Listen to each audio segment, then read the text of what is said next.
go. Afro Makwa Mathias in a bed, Yana Ejike moment of truth. Enoch Moses. And I'm beginning to see it as life service. Emana Ejike moment of truth. I'm going to even na gwalo na ada agwono mana na ada aghota na this Facebook. Akijiwe malụ mmadụ n'ụwa ka ejiwe malụ. Ịghọtago? Akijiwe malụ mmadụ ka ejiwe malụ. Na members Mathias jecharo program na chọọchị ha na wee pụta n'ụzọ duto careless engineer enyere ọrụ o wee kuli ilo otiho sign. Ịghọtago? That is already part of the failed system anyị nwere na Nigeria. That place is not the first place or the first sign gosi na system anyị nwere na Nigeria collapse. Ịghọtago? But it's so sad na Mathias ya hapụ all these things na akpagharị je na achụgharị ndị nọ ilo onwe ha. Ifugo? So is this not nemesis? This is nemesis. You see, you can't be preaching about reality without knowing the real and true meaning of reality. So Ejike moment of truth, tagging Peter Obi, tagging Governor Soludo, Mathias tagging Ijele, the king of the game, tagging almost everybody that cares to be tagged na that particular program. And na that particular program, and I'm afraid cannot eye service would too much. You want to go? Eye service would do too much. Onya can you na go na saying the truth, no matter whose us is God, is very important. Because at the end of the day, an injustice anywhere is an injustice everywhere. And justice anywhere is justice everywhere. You must not wait until onye nkegu anolo in that position until before you know that you are supposed to speak. I keep saying it. Ndị mmadụ they misunderstand the ife na-ekwu ana-afịa na ezugo na ndị akwụrụ ụgwọ na ndị akwụrụ ụgwọ. But what I am preaching is what equity and justice stand for. What is good for Mr. A is good for Mr. B, and what is good for Mr. B is good for Mr. C. So now, all members say church Mathias and one accident mmadụ ebua ayaya nuziri Mathias ife. I don't want to sound insensitive like the way he has been sounded, because that man Mathias is a man that has no conscience, no conscience, no human sympathy. He is so insensitive. I don't want to put myself in his shoe. I don't want to reduce myself to the kind of Obiongwel. Now it has to take two of his members, one person na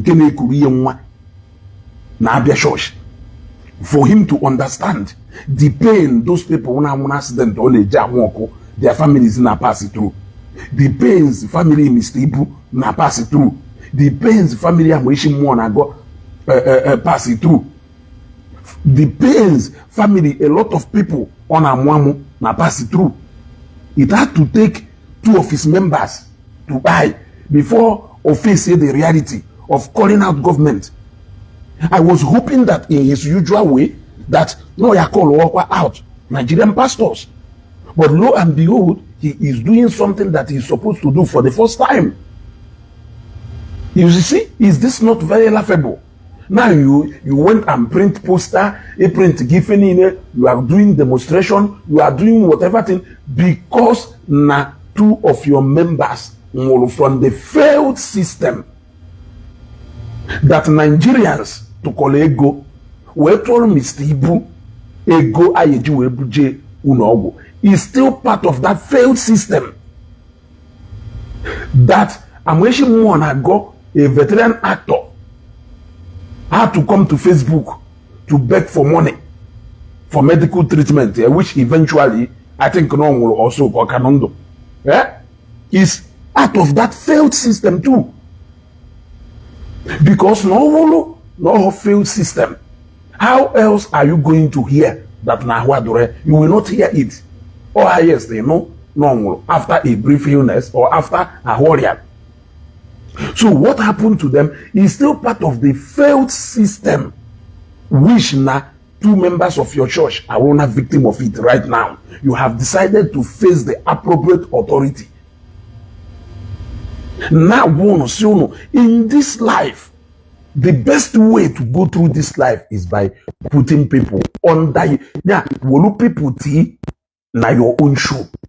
Or na ntu onye ambo ofo yofo. Imana ato mumbo no ya fomofo. Mana ntu onye ambo oto yoto. Imana na ntu onwe mumbo no ya to moto. That is what all my message na Facebook na represent. On reflect in all my messages. That even when I address the adorers in Enugu, I address them and I tell them, the same respect you want people to accord to Father Mbaka, accord it to Ebuka. The same respect you want people to accord to Mbaka, accord it to Ebuka.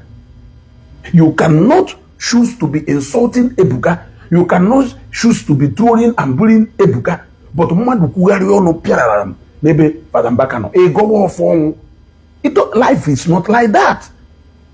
Life is not like that. Ndị Igbo ji wee tu inu wee sị ọfịa na-asọ nkata epuko n'elu maka na ọfịa na-asọ nkata puo elu nkata abata n'ime. Ọ ndị Igbo kwuru okwu and ndị Igbo kwuru okwu kwuchuo okwu niile ekwucha onwe nke ha kwufọrọ ekwufọ. So Mathias cannot be making noise everywhere, disturbing the whole social media because na members ya na abụnwụrụ. Live na different roads do na Enugu and Onitsha and Ogidi ma ebe niile wo ebe enwelu abandon motors nwechala accident Mathias ye ruo ebe ahụ na-ese video fụọbala mmadụ ka ọ gbasara n'ala ọ na-ese video na-amụ ha amụ. Are you not aware that ebe ahụ ị nọ na ekwu okwu na-asị na-ekwu ha n'ọkwọ Christians ka ha wụ na God ha abandon go ha na ọ bụrụ na ile adụ mma na moto a nwere ike manye enwe na accident ya na ọ bụrụ na system Nigeria na-alụ ọrụ na o nwere ike mmasị control ruo ife nwere ike ibute this accident. Wee jụọ Mathias mgbe ahụ wee sị ya before we even talk about the fuel system, ọ na moto adịghị nwe accident n'obodo oyibo, ọ na train ada agbakọta n'obodo oyibo pụọ na track, ọ na plane ada crash pendosha. Now that one aside, Oshefuzie na those things on are pointed out is also as a result of failed system. The same system on a demonstrate now because na two members here nwụrụ. Now Ogwandoka mgbe ndị lo shuzin bal moto na-eje program somewhere wee pụọ n'ụzọ wee nwe accident wee nwụọ. O wee gwa ha na ọ bụrụ na ha nọ na their respective church shops na-azụ afịa na ọ bụrụ na ha fesiri ọrụ ha na-alụ jechọọ ọrụ na-alụ ọrụ na factory jechọọ ebe ha ya do productive na ọnwa ahụ gburu ha ya egbu ha n'ebe ha na-eje program ha na-eje ekpele onye. Now I will ask you a question again, Mathias. What if na this your members jere ụka na ana wee nwe accident? What if na fa nọ n'ụlọ or na fa na ebe fa na-eme business? What if na fa nọ n'ụlọ? Because if you understand the importance of that gathering, go na ndị a na-eme every Sunday, then you should understand the importance of gathering of brethren. Onye ka nji se o onwere formula ọzọ Nigeria ga-esi wee wọkụrụ mụ na gị. If not, do unto others the way you want others to do unto you. Ọwụ na ndị ọchịchị anyị na-eche what of ọwụrụ na ụmụfa nọ na this condition ha tile anyị, I don't think na Nigeria ya edebe imi na anyị etu ọdụ. Na ọwụ na ndị ọchịchị anyị na-anọkọta reason uche sị nna afụfụ ha ndị a na-ata what of ọwụrụ na ụmụ nke mụnwa mụrụ n'afọ na pass through this, how will I feel? Ọwụ na ndị ọchịchị anyị na-anọkọta chee something like that chee, I don't think na Nigeria ya edebe imi na anya etu ọdụ. But it is because everybody is thinking about me. And that is what I always preach. No matter the way I preach it, you may not understand it because you have decided to be emotional and sentimental. And if somebody now emotionally and sentimentally driven can never see fact for what they are. Although how many set of people mona hana battle here na Facebook, keni if I na anu keni ifa. If I na anu keni ifa wo, if he ne ma like honya, ngwa na be ne that thing. Or won't you feel ne like hefa? Can you tell me the reason patalo? Onye ni ye do comfortable with that. It's not possible. If I bread and cake, you will like it. But because it is not bread and cake, you like it, yeah? And if you don't like it, nobody deserves it. Nobody deserves it. Because whatever. That has always been the foundation of my message. But the people are that water. Now, EJK is tagging everybody. EJK is tagging everybody. He wants us to come and they start jumping up and down. Not minding that Mathias has mocked several others. Eh?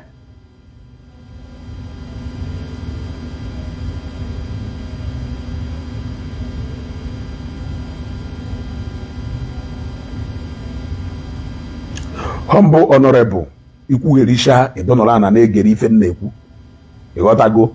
In fact, ịpụọ na broadcaster ifele mewuo, you will be part of that few people. ịghọtago, you will be part of that few people ebe nọ wee carry, and you will be listening to ife na-ekwu. If I'm on a live stream on YouTube and see anything less than 100 people, I will end the live stream. The reason you see few people on your live stream is because you always talk about, and you are part of that few people who are listening to Out of Point in Nako. Some of you, you are part of the few people now listening to jargon. If you are that you are here listening to jargon, is it yourself? Can we lesser few people? Or one of those few people, the mother 36 or mother 37, but he may have 38. Another somebody share the same thought with you, but you may have 39. Another somebody share the same thought with you, but you may have 40. But when you possess, you find out that name where you get madu two no here. So let us continue. Let us not be distracted by this Omazie Imo training. You want to go? Now, you want us to be jumping up and down because now two of your members na road accident. Ishefuzie nongwa wo Mathias jere ba na ela akpati ozu.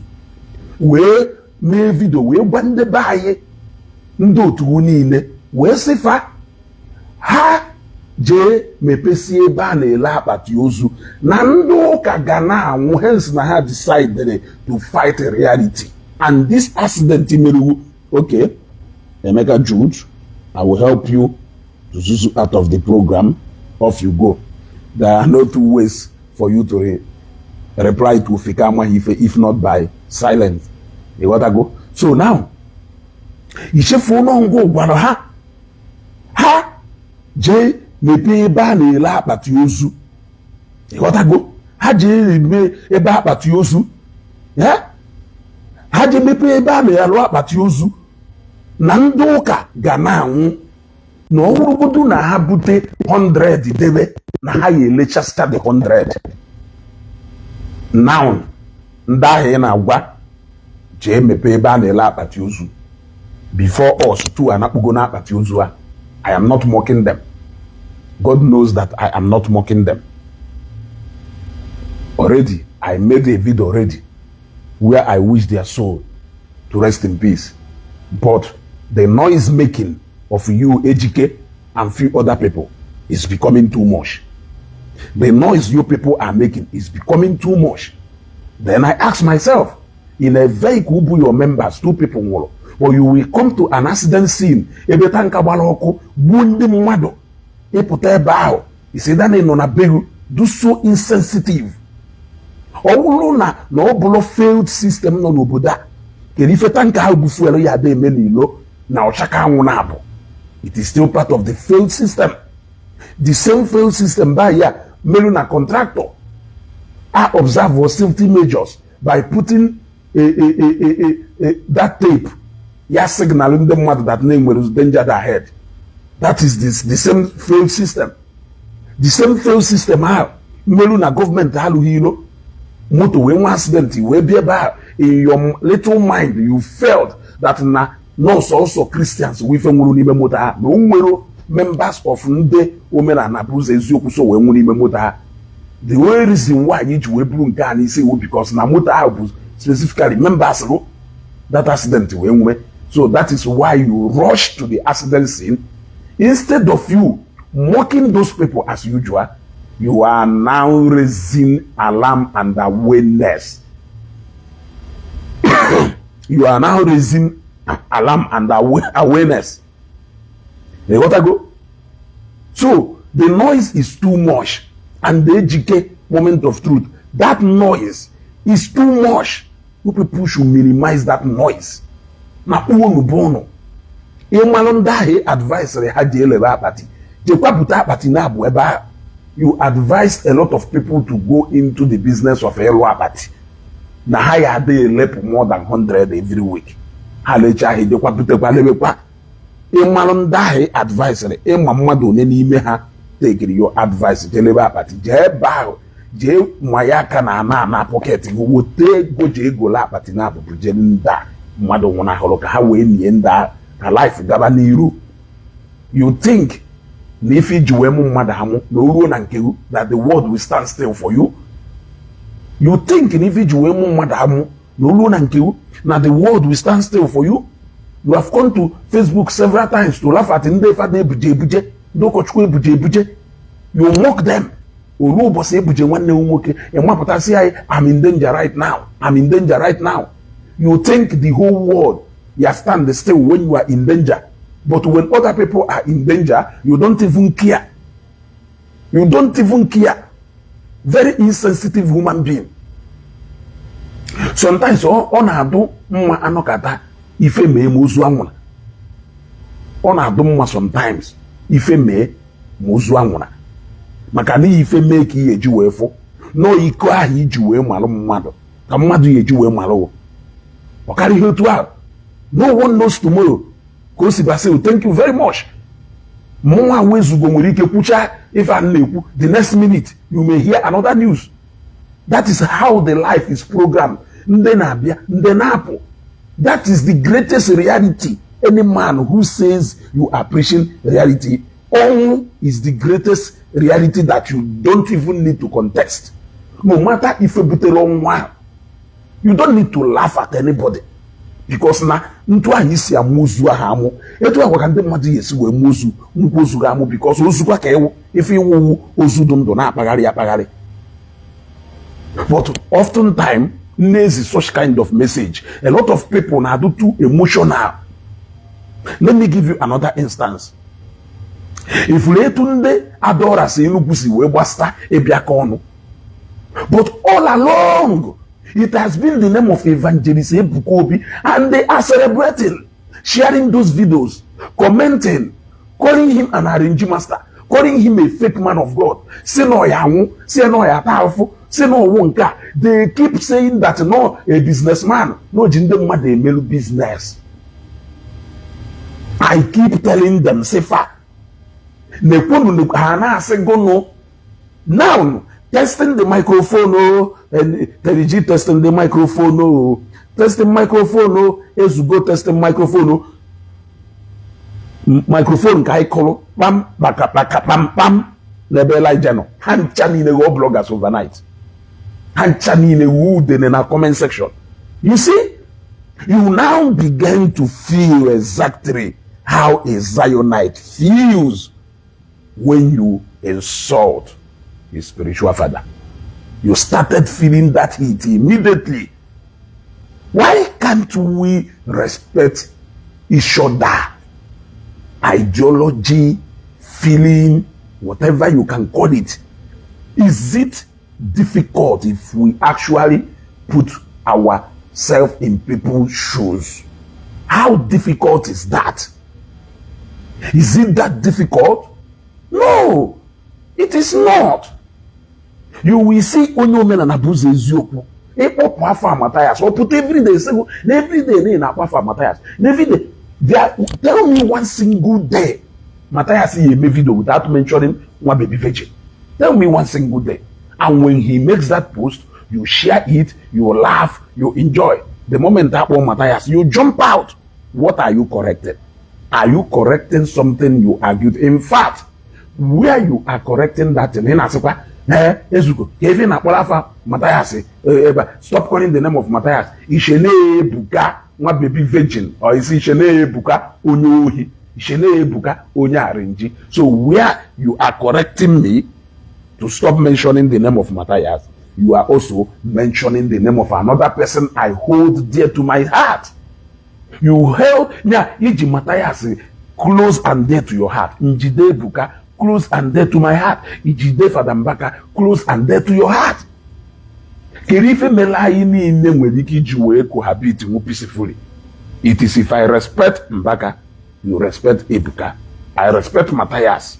Mathias will do what? Respect these two people. But in a place where there is a lack of unity in what I have said, or atuilu nkreka nkota onye ọma na-ebulu, I keep saying it, the whole world will not stand still because it is you. Kama na ikwe ahụ iji wee malụ mmadụ, ọnya ka iji wee malụ. Na Nnewi by or na different places nwelu one woman na-eme ọbịa akwamozu ma ọbịa mmemme mmadụ, ebupụta nni okwuo na ọya eri, ebupụta nni okwuo na ọya eri, ebupụta nni okwuo na ọya eri. Olu ụbọchị ọ nwụrụ a na-akwa ya, ndị mmadụ bịaruo akwamozu that day, ebupụta nni ha ncha niile kwuo na ha ya eri, ma ndị nwunye di ma ndị ife kwuo na ha ya eri. Eso etu a wee gbata ya nni, agbatọba nni. Reason eji wee gbatọba nni ya ha ahụ no na-ekwu na ọ ya eri nni, no reason kpatalụ o ji wee jụ na ọ ya dị eri nni ya. So wee ruo na akwamozu eziokwu na ọ nọzie na ọ fụghị ife ahụ mere na waste ahụ ụmụ ya, ịghọtago.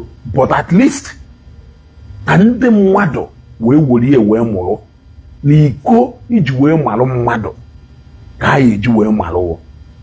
Because na abịa nyeghị invitation na-agba nkwụ, ikwuo na iche ekiche aka ihe esisi Lagos bịa ga-ekike izie ha ozi ụbọchị nkelu ụzọ mmadụ asị okwu m na ọnwụ na ọdụghị convenient na iwu na ihe eje ọdụghị convenient, but sometimes ọhụ go na ka onye ji adịrị convenient maka na ụbọchị nkelu na onye ọwụ na ya ezikwaghị ozi tụrụ envelope ụbọchị ahụ ịbịa, ụbọchị ahụ ị na-eme ife a ọdụ ka ebe agbara ọsọ agha nwere ife ọzọ wụ life. This is the mystery behind ndụ amụ na obi ebi, ịghọtago. Okay, Obi Ifeoma, jee na page my WhatsApp number dị na my page, ịghọtago. Onweghị mystery ọzọ dụ na ndụ a karịrị etu a. Ifuru ya, look at what is happening. Sometimes m nọrọ na social media ana m amụ ife mmadụ na-enye gị overdose of it, nyeke na-enwe obele ka ịma ka ọ yesi wee take it, the person will not take it. Ịghọtago, nyeke na-enwe obele Chimaobi Mbakwe, thank you very much. Nyeke na-enwe obele ka efu ka ọ yesi wee worie onye woru ye ọ na-aba. And they remind ya yes here, nna nekwo. Let me tell you something. Somebody bịara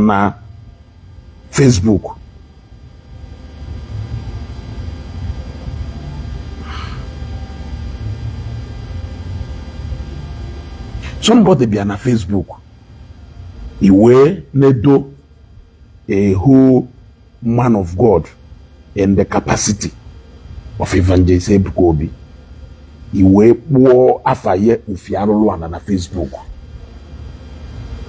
You claimed no, people claim no bro nyake na agwa, but onye ọnwụ na furu no nyake na agwa, and you did not deny it. You kept on talking until the day you made it obvious for people to know that no nyake na agwa. Now his members started reacting in different ways. We call it action and the reaction this way. Now, enwere an issue nona because onye ọwụna m disagree with, not everybody anyway. I always, before I even start following you complete na Facebook, I must first of all monitor your activities to see whether now what you are preaching on a follow in line with your action. Mfu hakwa no na-eme ịpụta ebe a ikwuo ịpụta ebe ikwuo bi ịpụta ebe na ikwuo si the same thing mere iji kwusi ebe na ịpụta ikwuo If I married you, it was a very unserious somebody. So now I watched a video where Nwikuku was explaining to people action and the reaction. Now he said that before he judged somebody because of reaction, that he must first of all examine the action Melonyaji were reacting in such way. Now, he made the same post when the Reverend Father reacted in some kind of way to everyone Bialogos meeting. No. He said, according to him, he doesn't need to judge the Reverend Father based on his action, but he had to look at the based on his reaction, but he had to look at the actions sparkling up that reaction. Osirie. Now, in the case of this girl behavior in some kind of way in aircraft, he said again that no time will go when people should stop seeing through the actions, but they should judge. People should stop seeing through the reactions, but they should judge issues looking at the action that sparked up that reaction. Now, I sat down and I asked myself, does it mean that the reaction of the Zionite on Facebook, that this young man is failing to see that name will a very big action that is sparking up their reaction? Is it that in this case, he has just decided not to be his usual self? Why on earth will he judge like this and here or judge like this? Now, I said to myself, imagine what will happen if Ebuka of Zion Ministry, Evangelist Ebuka, act in the manner that Reverend Father acted. This same person that is saying, I want to look at the action first before I start talking about the reaction. Will this same person apply that same measure? The answer is no. Has this same person ever considered the action that sparked up all Zionites in defense, maybe their spiritual father? Why they are reacting the way they are reacting on Facebook? He judged them, justifying the actions. He never for one day examined the actions. Now the table has turned, and his people are now behaving even worse than the Zionite, because a Zionite can hardly threaten you. But in this form and phase, I saw people threatening people. I saw people wishing people all manner of misfortune and the evil go before our people, even after saying that they will cashier in the name of Jesus over one man. They taught us. We are talking, we are reasoning aloud. We are talking about Mathias, by the way.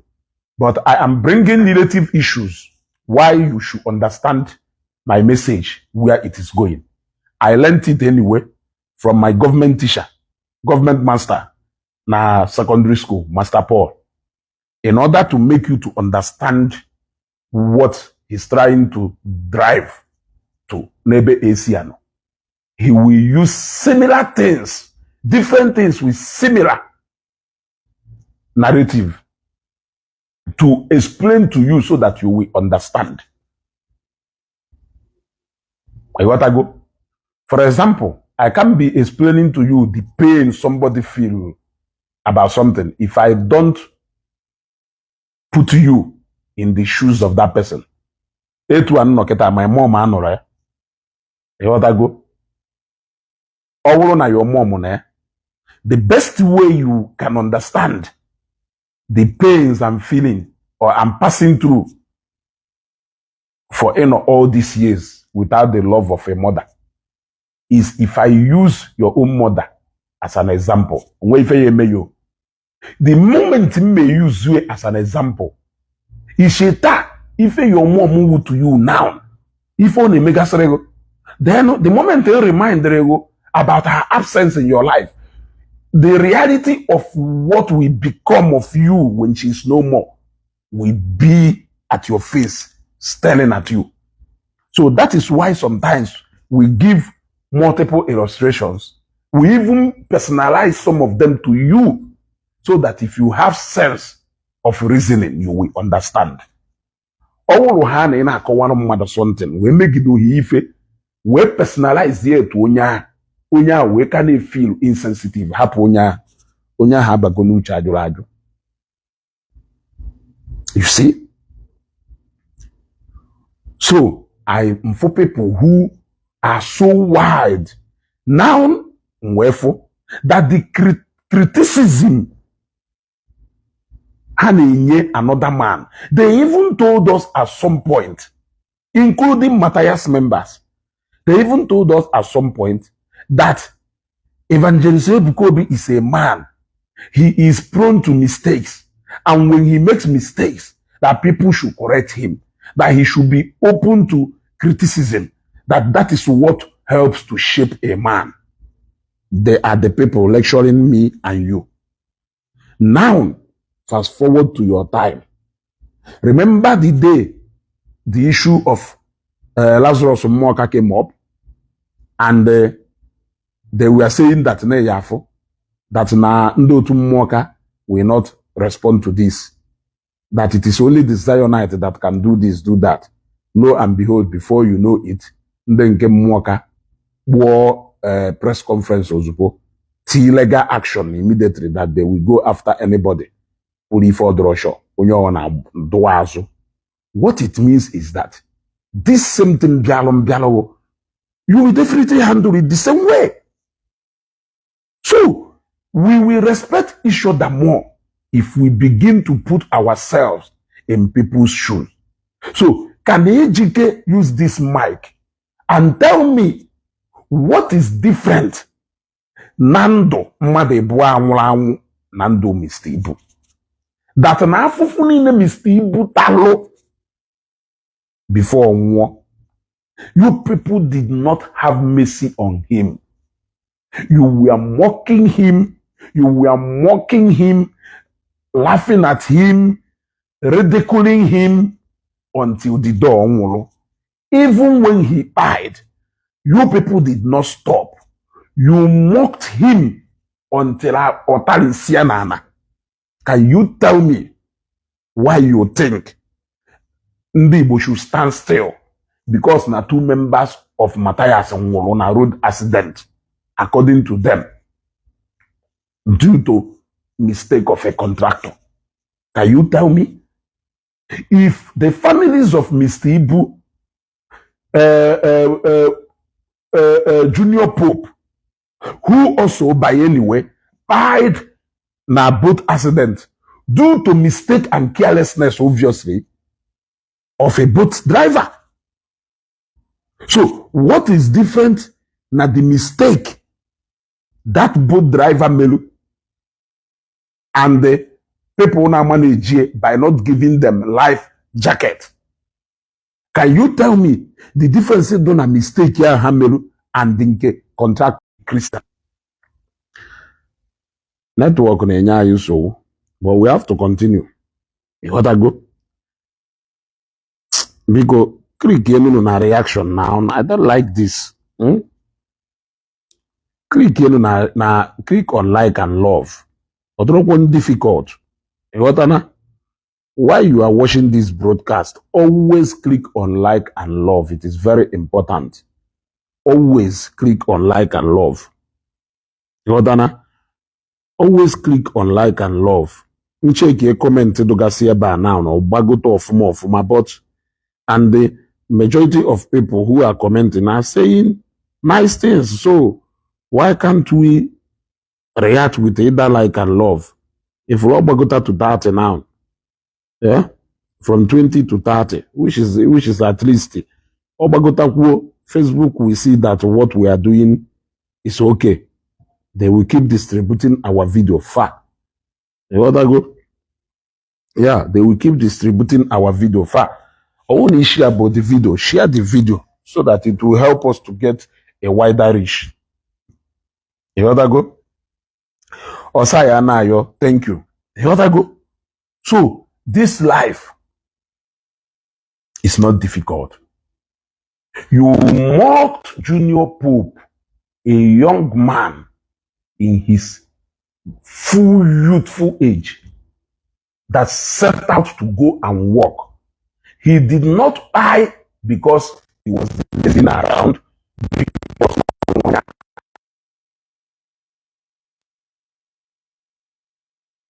High or because of this way. He died ebe opolo koje shota ife afọ ya na ụmụ ya edi ọwụlụ ndị police has said he died in active service. Mathias wee mụwa ya mụ wee shetala anyị na reality hit go Junior Pope. Now, just like Uchenna Lasco, biko asikwuru, nke a hitiri ndị otu Mathias ebua, ọ nọghọ reality ka ọwụ, kedu ife ọwụ? If it is a reality that every man must accept, why can't they accept it and move on? Why had you shock idle stock in one reality? Why multiple other realities are still waiting for us to set in? What is reality? Reality is something that is unavoidable. There is nothing you can do about it. Yes, you either manage it or you accept it. You either manage it or you accept it when it comes. That is why Onwu is a reality that when we manage and we don't escape it, we accept it when it comes. But some people, they wish about it as if them themselves will not fit that reality. Now, all the same reality ahụ Junior Pope faced through both accidents. You refuse to talk about the circumstances surrounding that boat accident. You went straight to Junior Pope and his family to go and mock them because you perceived they are Christians. Now, that same reality will befall two of your members by road accident. You now want all of us to jump up and down, to tag Soludo everywhere, to tag Peter Obi, to tag Sowore, to tag King of the Game. You are educated is tagging everybody, telling them on a fanuburo, ifemelu, why you condemn me? Because you think that not everybody will time to listen to Mathias and his noise. You think that not everybody. The first place in wrong with Mr. Ibu, before we na Facebook, Zambia report. A Facebook news platform done na Zambia. Me follow yana watchdog. Makusue. And me follow her. Zambian report boye. Ote haka. Kosue boye. Ote haka. Zambian watchdog boye. Why Zambians are mourning Mr. Ibu? Mathias, who is a Nigerian, who is an Igbo man, is mocking Mr. Ibu and his family. In fact, Mbebelu Mr. Ibu, Mathias said, and I quote, "No banko zona ye ba baye. If you want the video, I will show you the video." Yes. He said, and I quote, "Nevu na mwishi mwana go amhodo no ya survive ife neme." He said it because he is such an insensitive human being. Afubuhun somebody do as insensitive as Mathias. ọwụrụ na ọkpataghị ego ọya egbusisi mmadụ ọya akụ nsi onweghị ife oye mme maka na onwere obi ọjọọ ndị Igbo ịbịa na famili anyị n'ala Igbo nwanne na nwanne ya esegide okwu mana ụzọ ofu onye tọwọrọ ha ayi ife bụ nwanne ya bataghị n'ime mana onye ọhụrụ na ife onye na nwanne esebere okwu ozu nwụọ ọka na-adọ ndọ onye ahụ nwere ike onye agbụrụ onye ahụ nwụrụ inye onye ahụ mmụọ ya egbu mmadụ because na the moment mmadụ nwụrụ you will realize why you will need that person alive than n'ọnwụ maka na onye nwụọ ya afụzi ya ọzọ the memories of ndụ niile obiri n'ụwa ebe will start playing. You find out that if you have differences with this person, you can never resolve it again. You will realize why you need even your enemies alive than how one. Because na family anything can happen. Mana Mathias is so insensitive that he doesn't care his bitterness for revenge over people who did not do anything to him. His bitterness towards Christianity, I don't understand why somebody will unnecessarily decide to be that aggrieved, that angered over nothing. Ndo ka na pụrụ nwa yo, ndo ka na roho nwunye yo. Onwere fada ma ụkọchukwu dinere nwunye yo. Onweghị onye ụka gburu nwa yo. Onwebeghị onye ụka bịalụ n'alụghị anaghị n'alụghị chọpụ. What is this obsession about church? Now I have even realized that the human sympathy by running around all this while two of your members is when tu nkete ngolo na accident ya ohoko no nwo mana tu nworo na nkedu open eye follow. Remember the time boss bundelo shoes na eje songwe anwele accident when bunde no n'ime nwo instead of them to talk about kerife kpata government ya eji bialola ayiro.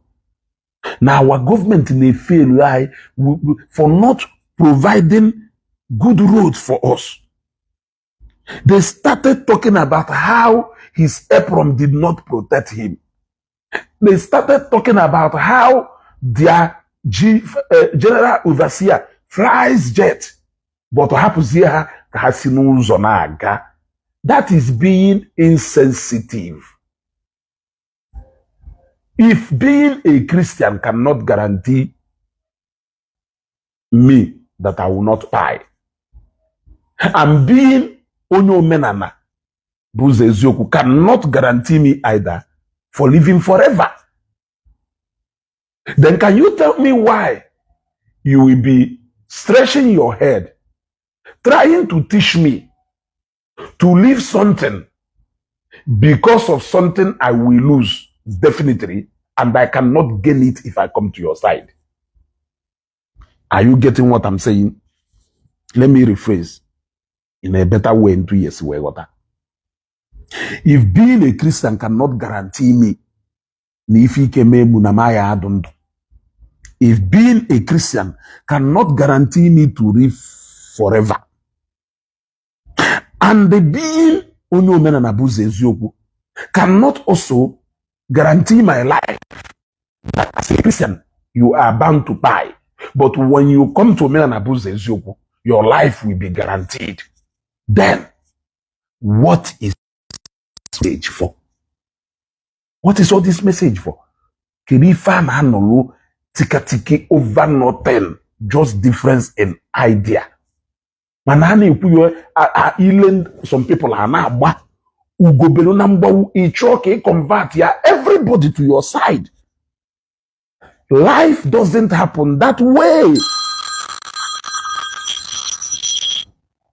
That is not how life happens.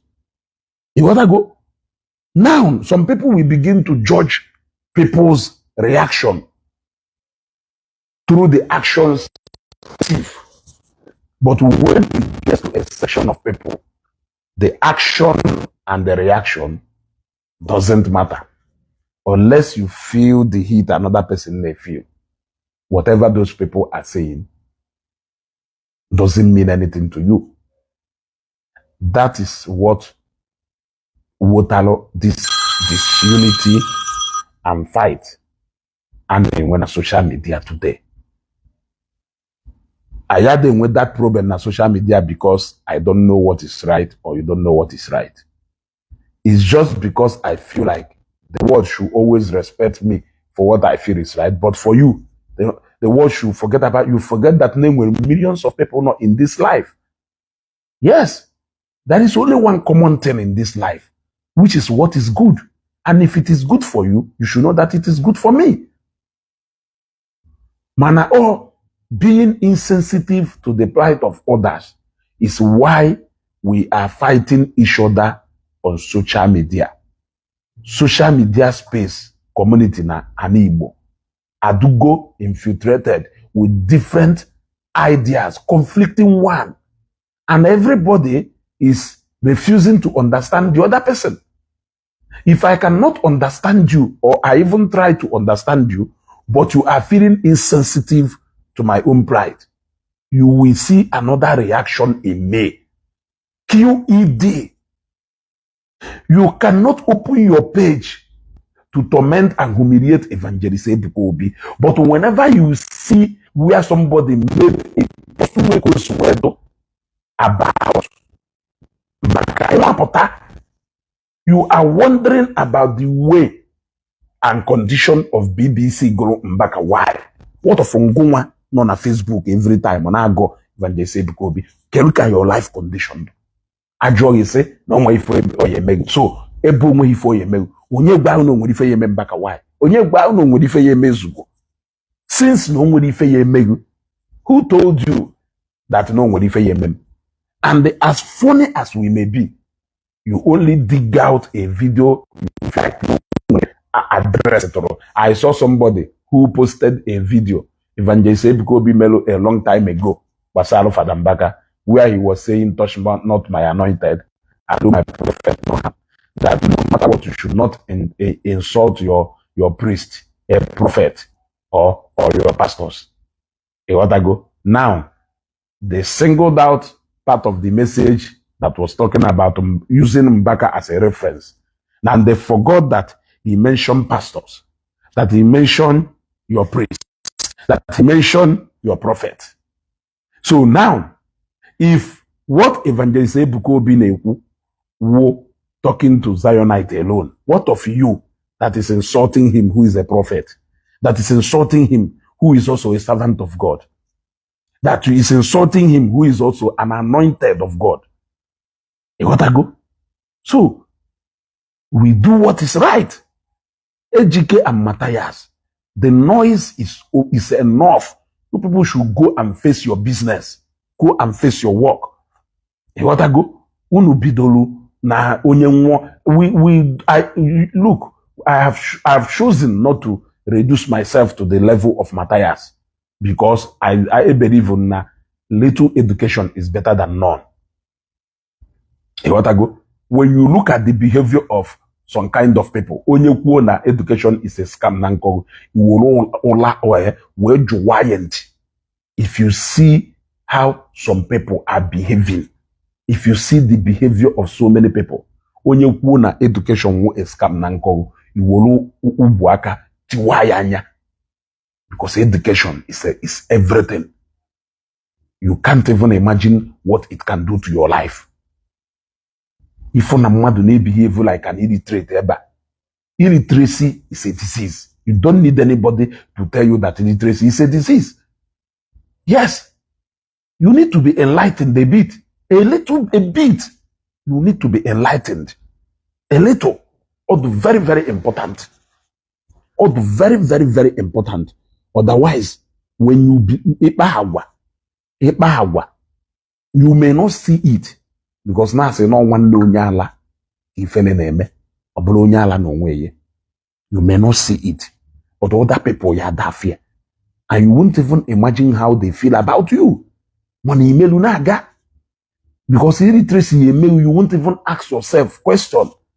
So a lot of people are confronted to go na Facebook, but when I ask them a similar question, or if I give them a similar advice ha na-enye m about the same subject matter, they will turn immediately. Iwefu n'ụkwụ a na-apị na mkpụrụ adụrụ ya. Iwefu n'ụkwụ a na-apị na mkpụrụ adụrụ ya. Ejike na Mathias na onu Anambra State will not stand still because na ndị omenala bụ ụzọ eziokwu na ndụ na-abụ nwụrụ na accident. Mathias mmanụ ndị ahụ ụgwa ha lebe akpati nya jee na because no nya advisory ha ba into that business, ha yenye ye akpati na a discounted price because no nya motivate ha into into that business because no so ndị ụka ga na-anwụ anwụ. So ndị ụka ga na-anwụ anwụ. Ịghọtago? If not because na ekwensu possessed some men of God, ha wee tọọ wee na-akọ complete nyanyampo. If not, but I don't want to go there. I don't want to go there. So, ịmalụkwa ndị ahụ ịgwara ha jee elewe akpati ozu na Christians ya ada anwụ. Jekwu ndị ahụ, gwa ndị ahụ bụ ihe akpati ka i wee jee nie members wụ na-abụ nwụrụ na-akpuo nye anyị efe na Facebook ka anyị zuo ike. Look at ife Ejike delu. Mr. Peter Obi, sir, why have you not said anything regarding the victims of careless contractor in Anambra State? A mother and her daughter's life was cut short by careless contractor, and you won't deny not seeing it. It seems like you thrive in eyes of solving problem. In other regions outside Igbo land, why have you not posted or said anything about it? We saw you serving plates of rice somewhere. Please come and do the needful. Anyway, trust politicians at your own risk. Assuming that the victims are from rich and famous family, you, Peter Obi, etc., would have been the first to send condolences. Are you waiting for VDM before you will say something about it? Your governor, Charles Chukwuma Soludo, is yet to say something about it. We want justice for the victims. Mr. Peter Obi, you will always be the first to visit my place, to visit any place that something happened, mostly outside the Igbo land. You see, he kept on tagging and calling out people over the life of two people. One because na ha members of Omena Nabuzo who are sick. No. They forget that all those Christians, the fan are one, that na ha with families, they come out from a congregation, they are members of congregations, they have pastors. The same way Mathias Juwe bakwa crocodile tears because of na the girl nwuru na ekudori nwa ko we nwe ike je na agbara egwu ebe a na-akọ ịgba. The same way o si we na agosi anya mmiri ya way to can relatives of those people in among si we na bakwa. The worst of it all is them seeing you on social media humiliating them more and making the matter worse for them. But today, you want the world to stand still because now two of your members will accident in war. Is all not part of the reality you are teaching us? What can be more reality than on? Since I do protowa, kai nole to the mother na agafesi. The mother na agafesi. The mother na agafesi. Na gafe ka kpakpando ụtụtụ agụwe gụcha wesịgụ naanị ọlụ anyị ka ga-eji cheta amalụ m ife n'owe ebe a na-agụ egwu a. So what it shows is that no, the biggest reality, but it is the saddest. And it is the only reality that even Mathias cannot accept. No matter how it happened to you, you must always ask God, why? Why? That is why Mathias ji ajụ why n'ọnwụ mmadụ na-abụọ. But you cannot prove to be insensitive about ọnwụ ndị ọzọ, but ọnwụ na-abụọ ya dey make zi headline ebe niile, and onye jụ na ọ ya ekwu maka ya, ịma na onye ahụ commit go a crime. Do unto others how you will want others to do unto you. Nya debela isi na anya etu amụ na ụlọ. O nwere ife ọzọ. Each time I'm talking to Mathias, I always seize that opportunity to talk to the adorers. I know why I always talk to them. Majority of them I will go bloggers overnight. They are now started. They used to be advising Nde Zion on how to conduct, that they are behaving like Nde terrorists, that they are behaving like people who are in a cult, that now behavior represents that of a true Christian. That how can they be fighting for man, that they are worshiping man and not God? Why will they be fighting for God? That they should leave God to take charge of even the mother and way Kobe. That they should, their life should reflect that of a true Christian. Fast forward to the time Adabaro, their Christian, their spiritual father, Hanchani nebulu onu nya je mana toilet je wuputa onu bulu onu nsi we mapota. In fact, Hamadu ready igbu self from their utterances. Iyafo that na famadu ready self igbu. Now, who is fooling who? It's a question that I am asking you. If you think you are right in what you are saying, I am more than 100% right in what I'm saying. But if you want us to do a common thing, I will tell you, let us respect each other. We can disagree and criticize constructively, but we should not criticize destructively. Now, you use Lovett issue, Jonathan the padlock, plate number. No matter the clarification Zion Nyeru to that matter, you have refused. You termed evangelist because be a fake prophet. As an adorer, I'm not talking to Mathias now. I'm talking to you now. Who is an adorer?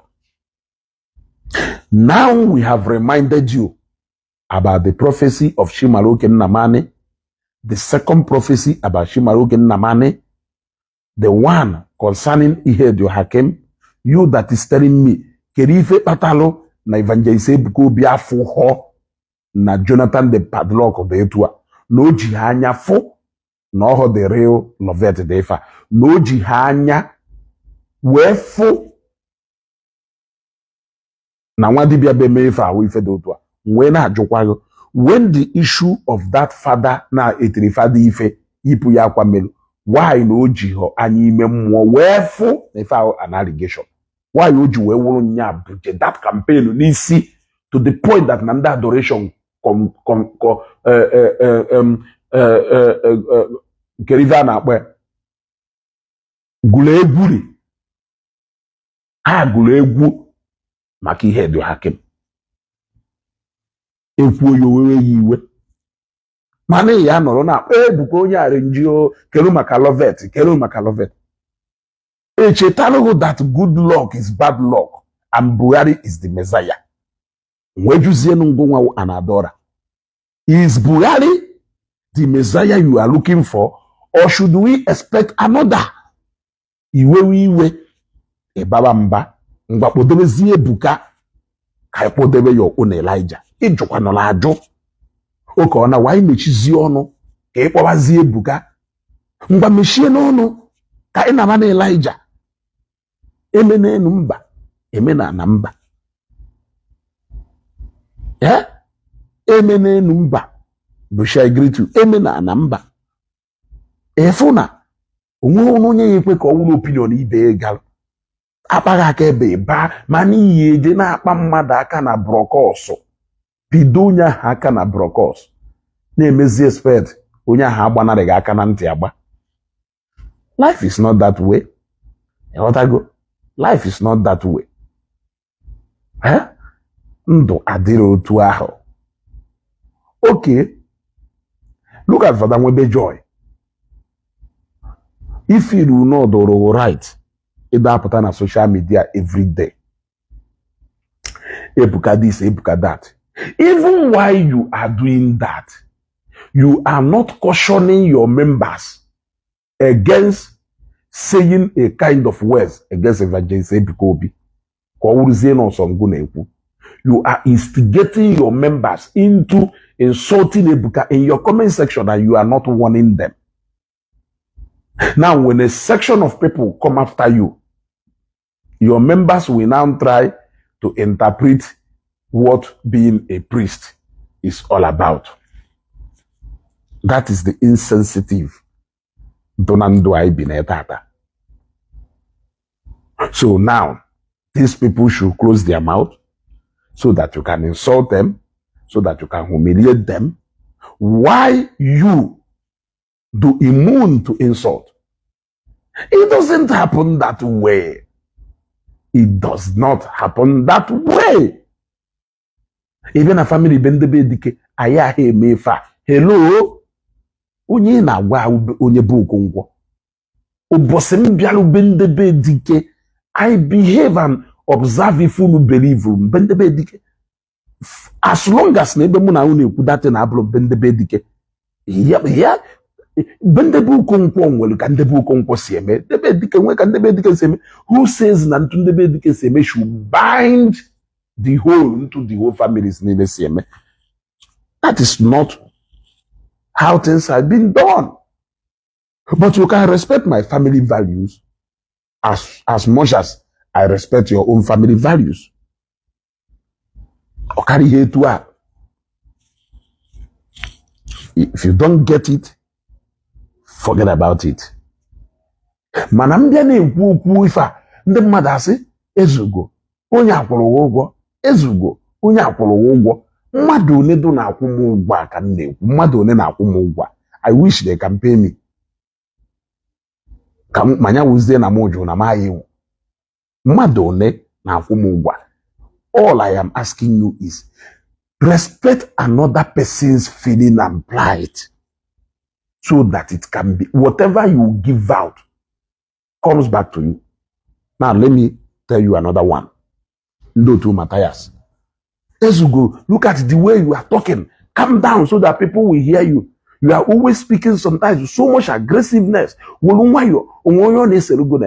That is because it is Ezugo talking. Mathias in a morning, Wodoka, you will talk when in the Dunimafia Biakwase, this game would have the child. Mathias ne ukwu do kanya na mmade ti we na na say right door na say nwa Chineke gaba n'iru ife ahụ na obsess ebe nno we fe kpọrọ courage na ebe Mathias no ife ahụ mere iji akpọm onye iberibe we fe ji wesi na Mathias do fearless ife ahụ iji wesi na Mathias do spoken right door o ife ahụ iji wesi na mụnwa na-enye mkpọtụ. And the by camera, or will not enable jobless. Mathias by camera, or will know when something to say. If we all no respect, or do mushwa, we will live in peace. That does not mean that na court of law we and I am against this, you are against that. We are arguing in court to get to a common resolution. Lawyers don't fight. Are they separately hug? And yet, everybody will air their view over a judge who, out of his own discretion, will choose who is right or who is wrong. I don't know if you are getting what I'm saying. But you cannot claim to be insensitive. Okay, let me use another example, because we are talking about Mathias and variety of issues social media, within the social media space or community na ebe ndị Igbo nọ today. Of ndekwe na ndekweho. Of ndekwe na ndekweho. Somebody took a ikuku I will always use him as an example because I've never seen a man that is as sentimental as Ezugo. Why always defending Ebuka? Ebuka is a man. Allow people to criticize him. He is not God. He is not above mistake. Man, na mention Olafa, a reverend father, a mapota. You will jump out immediately. Even a ceremony out Ebuka. Mana je park ha emegara ha kwa agala alam na podcast ha mapụta ka ebe nye clarification because na nọrọ afa reverend father. Mana na akpa afa Ebuka dia, you feel that we are behaving in such a way that we are not supposed to behave, that we are not even supposed to be responding to anything. Not Chineke wonye odolo.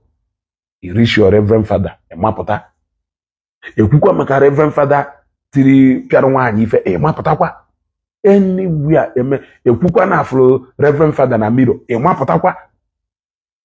Now tell me, what is it that is different from what you are doing and what people like us are doing? If I na a clash of interest, yes, or if I na onwe ife ọzọ onye ọ na-achọ ka opinion nke dawuo nke onye ọzọ. Ịghọtago? Onye ọ na-achọ ka opinion nke dawuo nke onye ọzọ, and onya ka ihe ejikwa n'ofu that man of God ọ bịa na Facebook oge ọbụla na-agwa ahụ maka ndị na-akparị ya, ntaramahụhụ ndị na-akparị ya enweta. Has he ever imagined na ndị members ya na-akparịkwa another man of God? That time ngonwa a pastor nọ na page you na call na throw words to another pastor. Ijeru na comment section if even the members na ekwu n'ọnụ. Ijeru na comment section, everybody will always like people, his own people, to insult another person. But the moment that insult will be extended to you, you will react in a different way. If any second open na Facebook aka honko no nye me fe ebe ise na ihe nye mbatazie na your own space bamba isho ka mpo na your own space inyenu me fe. Now it comes to action and reaction. I always say that a look at a reverend father yesi we no go in public isemi ye negalo the action anya, the reaction anya, and you will now begin to talk about the action. But people have told you countless time. People have told you countless time about people's action to Ogesho Kekenjaka that resulted to the reaction they are getting today. You claim to be insensitive about that. You say you don't care. She's not supposed to behave in that way. She's a married woman, for God's sake. What of Nganga? Have you forgotten? Have you forgotten? Yeah, she's Michael. I saw what you have me video. Have you forgotten? So sometimes when you see me stand for these people, I'm because I am putting myself in their own shoes. If you have never been a victim of conspiracy, conspiracy theory, it was conspiracy theory that brought down the administration of Gaddafi and even pied him. It was the same conspiracy theory that brought down the administration of Goodluck Jonathan. It is mixed with propaganda and whatever you can think about it. 90% of which is lies, but continuous spreading of this by people. If you want to know the damage a conspiracy can cause, go and examine critically the activities that happened in Palace of Justice. You will understand what I am talking about. Imagine now that time, Palace of Justice is history. Not lolo. Then will bloggers like us. Do you think they will incur this level of damage? They dare not. Because when they say things, people will counter. But because they kept on saying one thing, it seems like it was only Oge and few people responding to them. They got upper hand, and that's how they got away with what they did there. Now, these days, I will say,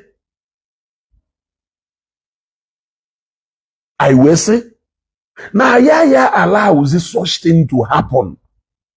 That is exactly ebe ice when I commit a crime.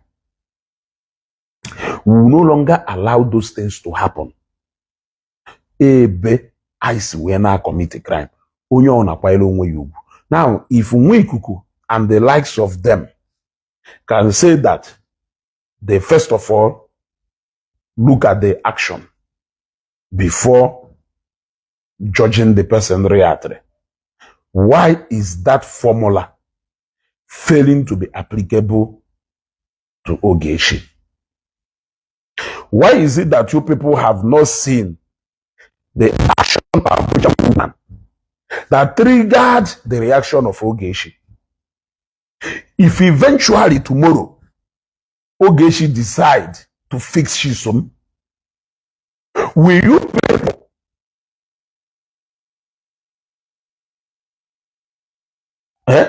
if by tomorrow Ogechi decide, I always try as much as possible to make sure that I listen to you. Not that I am hyping you, but I need to learn more from you. Shooks Michael, thank you very much. God bless you. If tomorrow Ogechi decides to clap back at Shisum through any means whatsoever, will decide there to clap back. Are you chest and remember the actions of Chisholm today? Of Ogona, these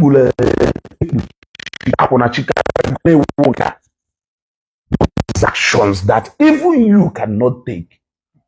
You cannot take it. So I am asking sentiment tomorrow decide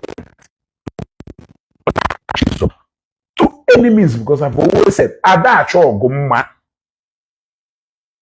Epiamo plastic iron woman some piago or less on a match or hen of dog. So if tomorrow Ogechi decide there to clap back at Shisum, are you going to sit down and say, I watched the actions of Shisum that made Ogechi to react in this way? I watched the actions of Nwanya Abuja that made Ogechi to react in this way. I watched the actions of Mirabel that resulted in Ogechi reacting in this way. Now, take it and put it in other places. You will see the missing link. It is your hatred for certain people that made you to always judge the reaction of those people. In fact, you will say, but even at that, no react, way. Even at that. And so what? If you can go as far as justifying the unruly behavior of a priest in public, it happened last time. The same set of people came out again to justify action, which is more like a public disgrace. A public disgrace. You are justifying it, citing the action. Melonyaji were reacted in such a way. Do you even think of what these people represent? Do you even consider what these people represent? You don't. You are only being driven by sentiment and emotion. A lot of us need to so ejike moment of truth and the Mathias and the likes of you. I don't want to go further. Even now, you people should go in and nurse your wound. Jane Oberry and then That is the reality that will befall any man. They want to police abia. Police webia. If we should take the message of reality as being given to us by God, let the pride of those people be the reality that you people will take only because you know. And the irony through different ways and means. It work at the 12 disciples abuse Siwena for the Nimeha, they all went through different means. So, but the only thing we are praying is for us to have a happy ending so that we will not have a sad one. But since sadness is part of the reality of life, that no religion or nothing can change that fact. Why can't you accept the fact that nation to destiny that these people will go like this? Yes, they are destined to go like this. If you believe that it is not government failure, then take it also that no mistake is driver. Because now on a driver, I don't want to begin to go into those areas of blame. So that I not sound like I am, because that is what you always do. But in as much as I'm running this program, I am trying not to be you. Because now your behavior is so I can't even imagine myself sounding and behaving like you. Now go and bury in the ground. And Igbo cannot stand still. Yes, they all died and we buried them. And life move on. Currently, let us assume that is that not mockery? Is that not mockery? What did an old woman that is old enough to be your mother? Let us assume that you cannot talk about it without making mama mama yoba. Mama yoba. Mama yoba. Mama yoba. Is that an old man who is old enough to be your mother? So today, you want all of us to stand still because not two of your members. Like I said, finally, Jekunda hegwa halewa pati ya jinia ije na ha pati nabo ha yenye na promo ha yenye free because no advisory ha bido that business and they believe na much more because nando mena na buze ezokwu ada nwanwu ha da nwanwu also ndo kana nwanwu ka Chineke wala aka emezi okwu a